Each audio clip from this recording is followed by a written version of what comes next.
வணக்கம் நண்பர்களே, நான் உங்களுக்கு இருந்தேன். மோட்டோரோலால இருந்து ஒரு என்ட்ரி லெவல் பட்ஜெட் செக்மெண்ட்ல ஒரு மொபைல் ஃபோன் லான்ச் பண்ணியிருந்தாங்க, மோட்டோ E7 Plus. ஸோ இந்த மோட்டோ E7 Plus மொபைல் ஃபோனுடைய விமர்சனத்தை தான் இந்த பதிவில் நம்ம இன்னைக்கு பார்க்க போறோம்.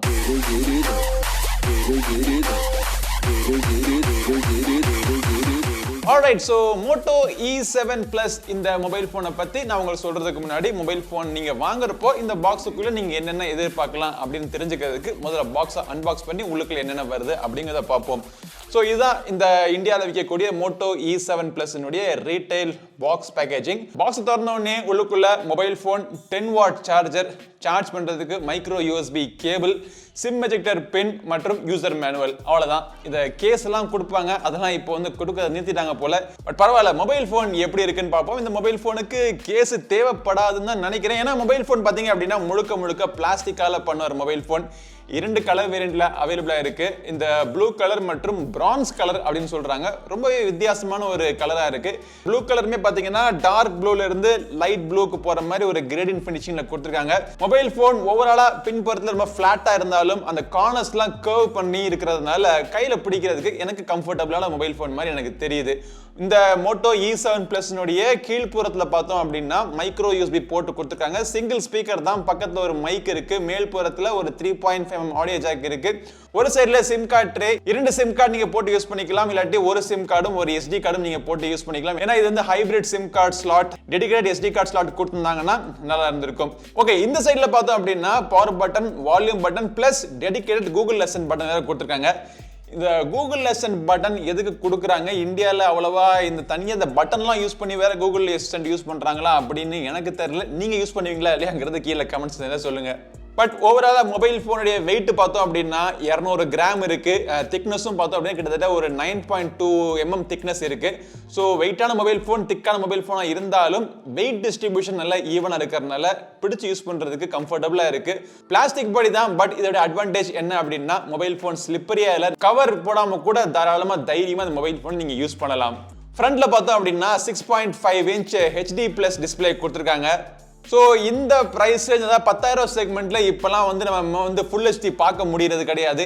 டிஸ்பிளேக்கு மேல இந்த கரண்ட் மார்க்கெட் ட்ரெண்ட்ல பார்த்தோம் அப்படின்னா பொட்டு நாச் கொடுக்குறாங்க. ஆனா இவங்க இன்னும் சொட்டு நாச் தான் கொடுக்குறாங்க. அந்த சொட்டு நாச்சுக்குள்ள 8 மெகா பிக்சல் கேமரா இருக்கு. டிஸ்பிளே சுத்தி இருக்கிற பெசல்ஸ் 3 சைட்லயும் ஈவனா தின்னா இருந்தாலும் கீழே இருக்கிற அந்த பெசல் மட்டும் கொஞ்சம் திக்கா இருக்கிற மாதிரி எனக்கு தெரியுது. டைரக்டான சூரிய வெளிச்சமா இருக்கட்டும், இன்டோர் கண்டிஷனா இருக்கட்டும், டிஸ்பிளே பார்க்கிறதுக்கு ஈஸியா இருக்கு. கலர்ஸ்னுடைய அக்யூரசி நல்லா இருக்கு. HD+ இல்லாம ஃபுல் HD கொடுத்திருந்தாங்கன்னா இன்னுமே சூப்பரா இருந்திருக்கும். பட் பரவாயில்ல, இந்த பிரைஸ் ரேஞ்சில் வச்சு பார்க்குறப்போ, முக்கியமா டிஸ்பிளேயோட குவாலிட்டின்னு வச்சு பார்க்குறப்போ இந்த பிரைஸ் ரேஞ்சுக்கு ஓகே அப்படின்னு சொல்லலாம். இந்த மோட்டோ E7 Plus பவர் பண்ணிட்டு இருக்கிற ப்ராசஸர் என்னன்னு பார்த்தோம்னா Snapdragon 450. இப்போ இந்த பிரைஸ் செக்மெண்ட்ல ரொம்ப ஃபேமஸா, ரொம்ப பாப்புலரா இருக்கக்கூடிய ப்ராசஸ்லாம் பார்த்தோம் அப்படின்னா MediaTek ப்ராசஸ் தான் இருக்கு. இவங்க வந்து கொஞ்சம் தைரியமான ஒரு ஸ்டெப் எடுத்து Snapdragon 460 இன்னைக்கு இருக்கிற MediaTekலுடைய இந்த பிரைஸ் இருக்க ப்ராசஸரை விட கொஞ்சம் கம்மி பவர்ஃபுல்லான ப்ராசஸரா இருந்தாலும் ஒரு ஸ்டாண்டர்டான ஸ்டேபிளான ப்ராசஸர் கொடுக்கணும் அப்படிங்கிறதுக்காக Snapdragon 460 கொடுத்தது ஒரு நல்ல ஒரு டெசிஷன் மாதிரி எனக்கு தோணுது. பிளஸ் இதுல வந்து 4GB RAM கொடுத்துருக்காங்க, 64GB இன்டர்னல் ஸ்டோரேஜ் இருக்கு. அதை நீங்க ஹைபிரிட் சிம் கார்டு ஸ்லாட் மூலம் எக்ஸ்பேண்ட் பண்ணிக்கலாம். பட் இந்த 64GB வந்து eMMC 5.1 ஸ்டோரேஜ் டைப் தான். இந்த ஸ்பெசிஃபிகேஷன்ஸ்லாம் வச்சு பார்க்குறப்போ எனக்கு இந்த மொபைல் ஃபோனுடைய பெர்ஃபார்மன்ஸ் இந்த பிரைஸ் ரேஞ்சுக்கு ஓகே தான் தெரியுது. அன்றாடம் நீங்க யூஸ் பண்ணக்கூடிய அப்ளிகேஷன்ஸ் எல்லாமே ஒரு லேக் இல்லாம, எந்த பிரச்சனையும் இல்லாம ஸ்மூத்தா ஓடுது. எக்ஸ்ட்ரீம் ஹை ரிசோர்ஸ் இன்டென்சிவ் கேம்ஸ்லாம் இதுல விளையாடலாமா அப்படின்னு கேட்டீங்க அப்படின்னா விளையாடலாம். ஆனா கொஞ்சம் லைட்டா திக்கல் திணறல் இருக்கும். கிராபிக்ஸோட குவாலிட்டியில கொஞ்சம் தடுமாற்றம் இருக்கும். பட் ஒரு சாதாரண ஒரு கேம் இல்லாட்டி நீங்க யூஸ் பண்ணக்கூடிய சோஷியல் மீடியா அப்ளிகேஷன்ஸ் இதெல்லாம் நீங்க தாராளமா போட்டு நீங்க யூஸ் பண்ணிக்கலாம். அப்படி யூஸ் பண்றப்போ ஒரு ஸ்மூத்தான எக்ஸ்பீரியன்ஸ் கொடுக்கறதுக்கு உங்களுக்கு முக்கியமான காரணம் என்னன்னா இவங்க கொடுத்திருக்கிற ஆப்ரேட்டிங் சிஸ்டம். இது வந்து Android 10 மேல எந்த விதமான ஸ்கின்னும் போடாம பிளைன் ஸ்டாக் உங்களுக்கு கொடுத்திருக்காங்க. ஸோ ஸ்டாக் ஆண்ட்ராய்டில் இருக்கக்கூடிய அட்வான்டேஜ் என்ன அப்படின்னா எக்ஸ்ட்ரா ப்ளோட்வேர் எதுவுமே இருக்காது உங்களுக்கு. ஸோ ப்ளோட்வேர் இல்லாதனால தேவையில்லாத நோட்டிஃபிகேஷன்ஸ், தேவையில்லாத ஆட்ஸ் அதெல்லாம் இல்லாமல் மொபைல் ஃபோனை தைரியமாக நல்லா தில்லா நீங்கள் யூஸ் பண்ணிக்கலாம். ஆமாங்க, இப்போலாம் மொபைல் ஃபோனை யூஸ் பண்ணுறதுக்கே தனி தில்லு தைரியமாக தேவைப்படுது. ஏன்னா ஆட்ஸ்லாம் அப்படி தான் வருது.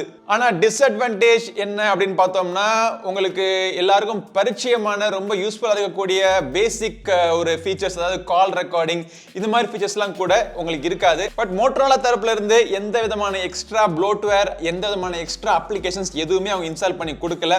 மோட்டோ அப்படின்னு சொல்லிட்டு ஒரு அப்ளிகேஷன் உண்டு. இந்த அப்ளிகேஷன் மூலமா உங்களுடைய மொபைல் போனுடைய லுக் அண்ட் ஃபீலை நீங்க பர்சனலைஸ் பண்ணிக்கலாம். அப்புறம் நிறைய ஜெஸ்டர்ஸ் கொடுத்துருக்காங்க. மோட்டோரோலாக்குனே ஃபேமஸான இந்த சாப் ஜெஸ்டர், ஆனா அப்புறம் எல்சிடி பேனல்ல இருந்தாலுமே அதுல கிட்டத்தட்ட ஆல்வேஸ் ஆன் டிஸ்ப்ளே மாதிரி பீக் டிஸ்ப்ளே அப்படின்னு ஃபீச்சர் கொடுப்பாங்க. சோ இந்த மாதிரி எல்லா ஃபீச்சர்ஸையும் அடக்கி ஒரே இடத்துல மோட்டோ அப்படிங்கிற இந்த அப்ளிகேஷன்ல அவங்க கொடுத்துட்டாங்க. பட் இந்த மொபைல்ல இருக்கக்கூடிய இந்த ஃபிங்கர் பிரிண்ட் ஸ்கேனர் நல்லா ஃபாஸ்டா இருக்கு. ஃபேஸ் அன்லாக்குமே ஃபாஸ்டாவும் டிபெண்டபிளாவும் இருக்கு. பேட்டரின்னு பார்த்தோம் அப்படின்னா 5000 mAh பேட்டரி கொடுத்துருக்காங்க. இதை சார்ஜ் பண்றதுக்கு 10 வாட் சார்ஜர் தான் பாக்ஸுக்குள்ள கொடுத்துருக்காங்க. இந்த சார்ஜர் வச்சு நம்ம சார்ஜ் பண்றப்போ 0 to 100% சார்ஜ் ஆகிறதுக்கு ஒரு 3 to 3.5 hours கிட்ட ஆகுது. பட் ஒன்ஸ் சார்ஜ் ஆயிடுச்சு அப்படின்னா இந்த மொபைல் போன் மீடியம் யூசேஜுக்கு சாலிடா 2 நாள் வரைக்கும் தாக்கு பிடிக்குது. கேமரான்னு பார்த்தோம் அப்படின்னா இதுல வந்து டூயல் கேமரா சிஸ்டம் கொடுத்துருக்காங்க. இந்த பின்புறத்துல இந்த ஸ்கொயரை பார்க்கிறதுக்கு 3 கண்ணே வரான்னு சொல்லிட்டு 3 கண் இருக்கிற மாதிரி உங்களுக்கு தெரியும். ஆனா இந்த 3வது கண் வந்து உங்களுக்கு ஃபிளாஷ் வச்சிருக்காங்க. கீழே வந்து 2 கேமரா. இந்த 2 கேமராமே 48 மெகா பிக்சல் கேமரா, 2 மெகா பிக்சலுக்கான டெப்த் சென்சர். கேமராவுடைய குவாலிட்டி ரொம்பவே நல்லா இருக்கு. இந்த பிரைஸ் ரேஞ்ச்னு வச்சு பார்க்கறப்போ இந்த கேமராவுடைய குவாலிட்டி லோ லைட்டா இருக்கட்டும், லைட் கண்டிஷன்ஸ் எல்லாம் இருக்கட்டும், எந்த கண்டிஷன்ஸ்லயுமே கேமராவுடைய பிக்சருடைய கலர் ரிப்ரொடக்ஷன், சேச்சுரேஷன் மற்றும் எக்ஸ்போஷர், பேலன்சிங் எல்லாமே சூப்பரா இருக்கு. 1080p videos maximum 60 frames per second வரைக்கும் நீங்க ஷூட் பண்ணலாம். So 30 frames per second shoot பண்ணீங்க அப்படின்னா ஓரளவுக்கு உங்களுக்கு ஸ்டெபிலைசேஷன் கொடுக்குறாங்க. வீடியோவோட ஃபுட்டேஜ்னுடைய குவாலிட்டியுமே ஓகே பரவாயில்ல, இந்த பிரைஸ் ரேஞ்சுக்கு நல்லாவே பண்ணிருக்காங்க. 8 மெகா பிக்சல் ஃப்ரண்ட்ல இருக்கிற இந்த செல்ஃபி கேமராவுமே நல்ல செல்ஃபிஸ் எடுக்குது.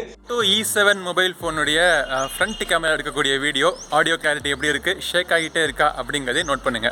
போர்ட்ரேட் எடுக்கிறதுக்காக அந்த பின்னாடி இந்த டெப்த் சென்சர் கொடுத்துருக்காங்க பாத்தீங்களா, அதுவுமே அதோடைய வேலையை ஒழுங்கா பாக்குது. எட்ஜ் டிடெக்ஷன் மற்றும் பேக்ரவுண்ட் பிளரிங் நேச்சுரலா இருக்கு. ஆக இந்த மோட்டோ E7 Plus நீங்க வாங்கலாமா வேணாமான்னு கேட்டீங்க அப்படின்னா இந்த மொபைலினுடைய விலை 9500 rupees Flipkartல இப்போதைக்கு அவைலபிளா இருக்கு.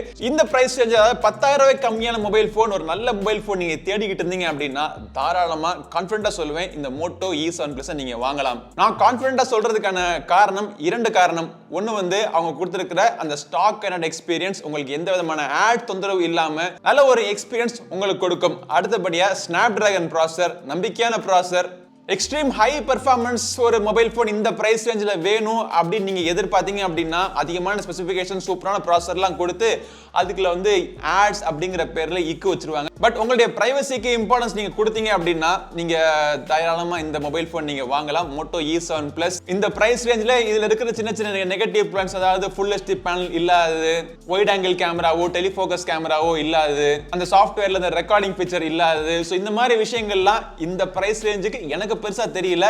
உங்களுடைய கருத்தும் என்னோட கருத்தோட ஒத்து போச்சு அப்படின்னா இந்த மொபைல் போன் நீங்க வாங்கலாம், தாராளமா நீங்க வாங்கலாம். வாங்குறதுக்கான லிங்க் இந்த வீடியோ டிஸ்கிரிப்ஷன்ல இருக்கு. இந்த பதிவு உங்களுக்கு உபயோகமா இருக்கும்னு நினைக்கிறேன். இதே மாதிரி இன்னொரு பதிவில் உங்களை மீண்டும் சந்திக்கும் வரை உங்களிடமிருந்து விடைபெறுவது உங்கள் நண்பன் கிரிதர். வாழ்க தமிழ், வளர்க்க பாரதம். நன்றி, வணக்கம்.